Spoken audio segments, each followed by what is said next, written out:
पिता ने कहा पुत्र नहीं आया, कहाँ चला गया?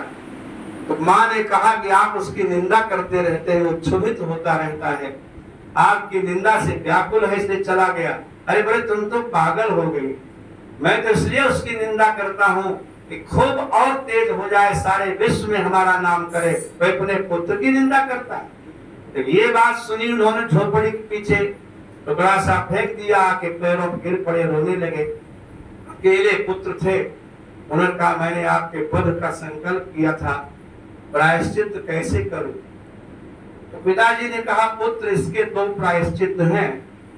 एक तो सूखे गूलर के वृक्ष में धान की भूसी के अंदर बैठ करके उसमें आग लगा के उस अग्नि में जल जाओ, और दूसरा ये है 12 वर्ष आप ससुराल में रहो।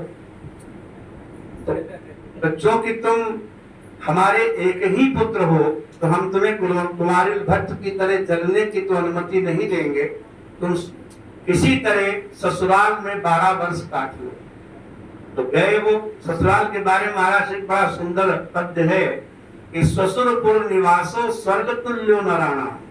ससुर के घर में रहना स्वर्ग जैसा सुख है, लेकिन उसमें एक कंडीशन है, भवति यदि विवेकी पंच षड्वा दिनानि, ज्यादा से ज्यादा 5-6 दिन। तद मधु घृत लोभात, दही शहद और घी खूब परसा जा रहा है, उसके लोभ से मास मेकम बसे चेत, 1 महीना अगर रह गया तो भवति विगत लज्जो मानवो मानहीना, उसका मान भी चला जाता है, लज्जा भी चली जाती है। तो रहने लगे।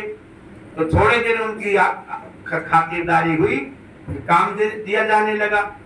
तो उनका काम था कि रस्सी बटते रहते थे, गायें चराते रहते थे, ये काम सौंपा गया। एक दिन कोई स्त्रियों का त्योहार था, उनकी पत्नी भी वहीं थी, बड़ी दुखी मलिन वस्त्र पहने आके रोने लगी। बोले हमारी भाभियां हमारा उपहास करती हैं, हमारे पास वस्त्र तक नहीं है। बोले तुम हमारी तपस्या को देखो, काहे दुखी होती हो? और रोने लगी। उनका अच्छा कोई बात नहीं। जब गाय चराते थे तो उसी समय वो रस्सी बटते बटते जब थक जाते तो काव्य लिख रहे थे। तो उन्होंने एक पद्य उसी समय रचना की, और रचना करके अपनी पत्नी को दे दिया और कहा ये तुम ले जाओ और राजा के दरबार में जाना, इसकी कीमत 1 लाख स्वर्ण मुद्रा है, वो तुम्हारी ये पंक्ति खरीद लेगा, तुम्हें पैसा दे देगा। तो उनकी पत्नी राज दरबार में गई।